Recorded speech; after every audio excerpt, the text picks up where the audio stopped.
And we're back. Hi, everyone. Welcome back to Taboos. Today we are talking about... We're still talking about... we're still talking about... what are we talking about? Oh, yes, we're constantly arguing. And this boomer is yelling at you, the millennial. Exactly. Well, that's what it's all about these days. Well, sort of talking about boomers and millennials, we were just sort of talking about housing and renting, weren't we? And how impossible it is for even these generations. Yeah. Like, as a millennial speaking, I'm struggling to get my own place right now. So we were sort of saying before that there's no chance for the generation after me and the generation after them to get their own places. They're all going to be living at home until they're 60. Yeah, keep on saying. Well, at least one of our kids is going to end up being 40, still sleeping at home with his mum Pretty and much. her. But, yeah. Saying that, I mean, I know, for example, I go back to my parents, both who were born before World War II, so they're what they call the traditionalist generation. Their parents didn't own property. No. But one of the groups of parents lent them a bit of money because they were publicans, so they, had their own business and lived above it, basically. Yeah. And they gave my parents a loan to buy their property. Yeah. But, my dad worked every single day of his life, and they got like, yes, there was low sort of like deposits and stuff like that because everybody was trying to get a home, and they were not much better than what we traditionally call council houses in the UK. Oh no. You just froze. Sorry. I know. I carried on talking anyway.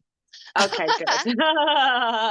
Don't want any awkward, like, silent voids. But yeah, so same with my father. I think he only, if he did take a day off, it was like Sunday, the day of rest. Yeah, like or you went on an annual holiday at Easter or Christmas or something like that. Exactly. And, it was a case of, oh, well, we do actually need to pay the tax man, but we can save for another 6 months to pay the tax man and go on holiday instead. It was robbing Peter to pay Paul all the time, Yeah. And we still had a relatively good life.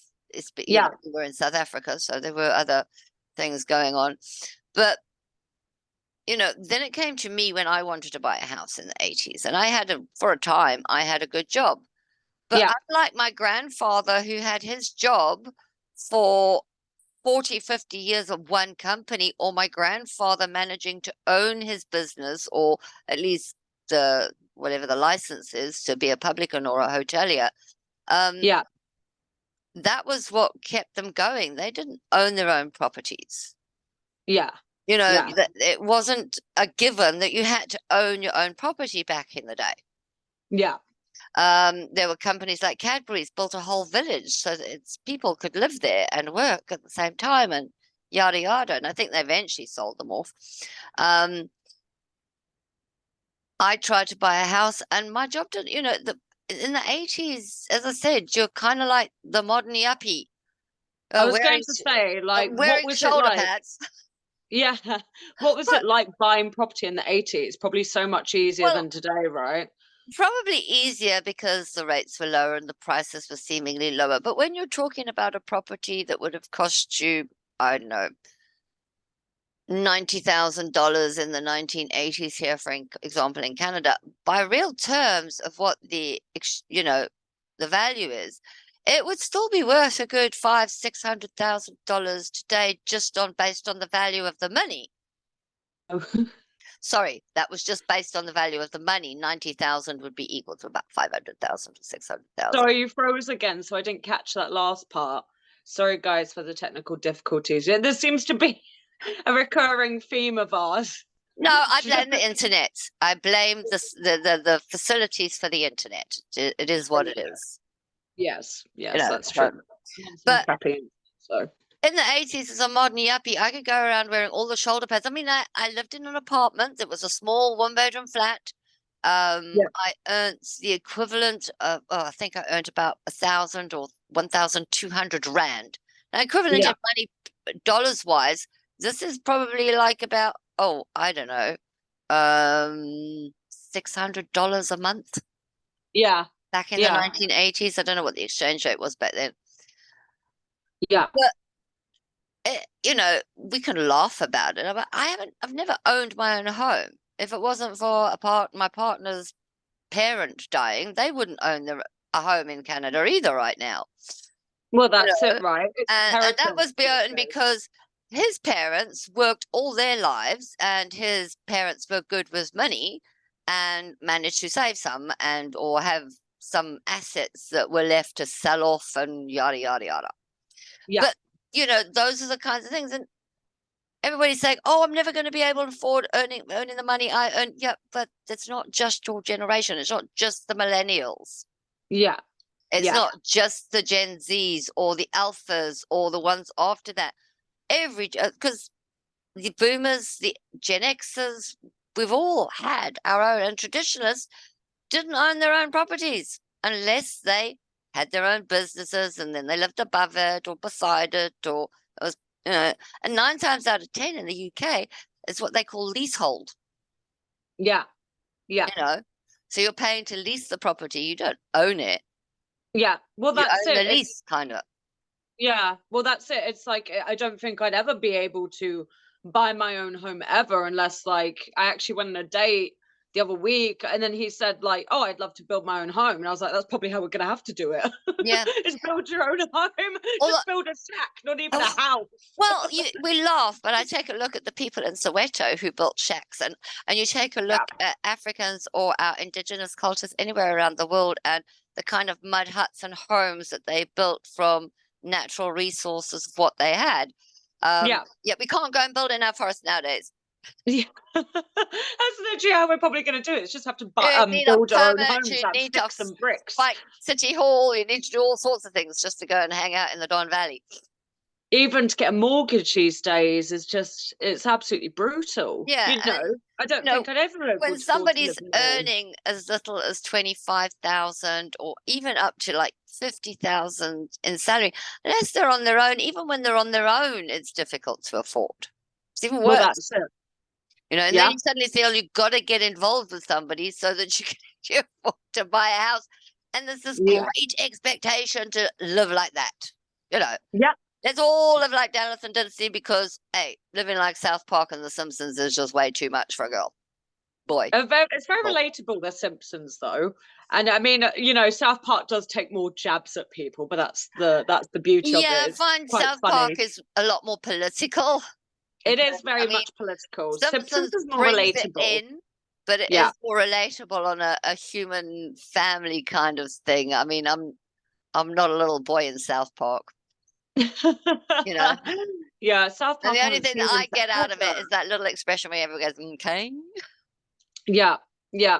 Simpsons I always found relatable because it's that sort of, it's the whole family collective thing, isn't it? You've got the working dad working at a nuclear power plant. You've got the traditional mom of a traditional housewife who looks after the kids, and I suppose I don't know whether you've probably seen them. You take a look at some of the 80s family sitcoms that kind of like went into the 90s, early 90s, and kind of predate The Simpsons. You've got one of my favorites, and it's on throwback at the moment, is Married with Children. Yeah. Yeah. And Al Bundy, and it's I do like but even so, I mean, they've got this traditional family and he works hard, but she gives women or housewives and mothers a bad name. Oh yeah. Unlike sure. Marge, she's a very good mom, Yeah. So there are sort of like differences, but you can see you can almost see how some families have styled themselves on these sitcoms. Yes, they've been sort of influenced by it, right? And you wonder how people in Friends can afford their property. Really, that, as they said in the show in the 90s, it was a rent control building, and that it was only because they'd actually not told anybody grandma had died that they managed to live in it. There you go. Well, that's it. Whether it's the 80s or whether it's the 90s, we're all struggling. I mean, I think kids today should look at some of those 80s families. We're not all family ties and everybody's hunky dory with a Republican son. Well, that's it. I didn't even really move out from family until, well, literally last year. at the age of 27. And even then, I know people who are older than me who still live with their parents. And a lot of people move back in with their parents now. You know, so Well, many people that I'm talking to, they're like, I've moved back in with my parents because it's so impossible to find my own place, or the rent is so expensive. or you end up like I did when I was about 17, 18. I just sort of like started working and I want desperately to like move out of home, yada, yada, fish beds. Kind of like had an Yeah, argument with mum, you know, and in the heat of the moment, yeah, got thrown out the house, as you do. as you do, as it so happens. I got into this dive of a place. It literally cost me almost 3/4 of my salary to Yeah, go in there. It was a shithole. And yeah, I was desperate, so I went into it.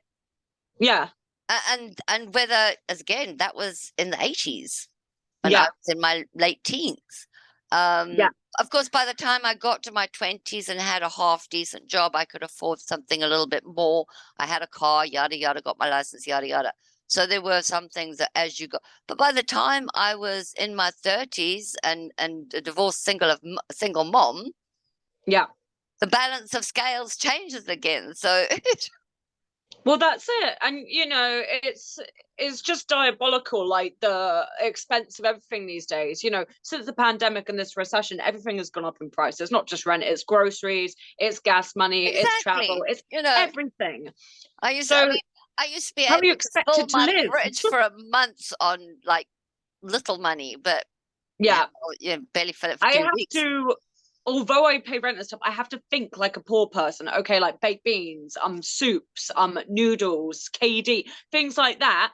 For whenever, if there's ever a point where I'm not working, I then have that to fall back on. Stuff that Yeah, you could store. And I think everyone's had to do that, especially in the pandemic. A lot of people are buying canned foods, and you had to sort of switch your mindset. Like, you know, okay, now that things are opening up, I do go out. Probably not as much as I should, but you know, talking of groceries, they're so expensive anyway. that point They're, you actually can't afford to go out. The point is you got to eat at home or you're eating out every night and you can't afford to pay your rent.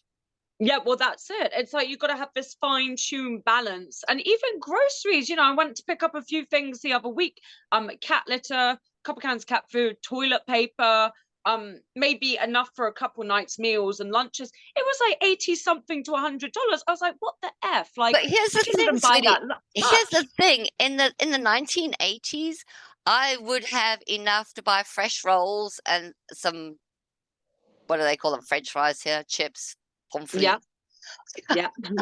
You know, and do you buy that? And that was sort of like dinner, or I'd live on baked beans, exactly the same thing. And this is at 1980. You'd have like 1 or 2 weeks because we got paid monthly. This wasn't every second week like they do here in Canada or whatever the hell they pay here.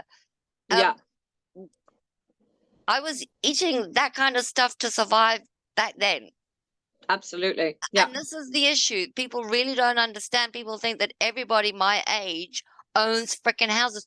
No, we don't. No, And on no. some weeks, even now, owning a house, we're eating beans on toast because Exactly. that's You have all we to have. do it It's the last sometimes. week of the month. There's fuck all money left.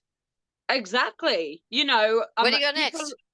yeah, I haven't been in a rush. Well, I'm hoping to move out soon. That's just because I just crave my own sort of privacy. But, you know, I haven't been in a rush to do that. I've been living here for probably about a year.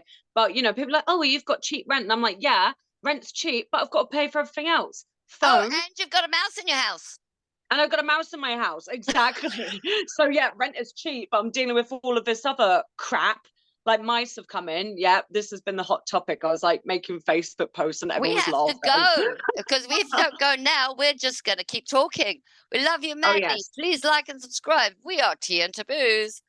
Bye for now. We'll see you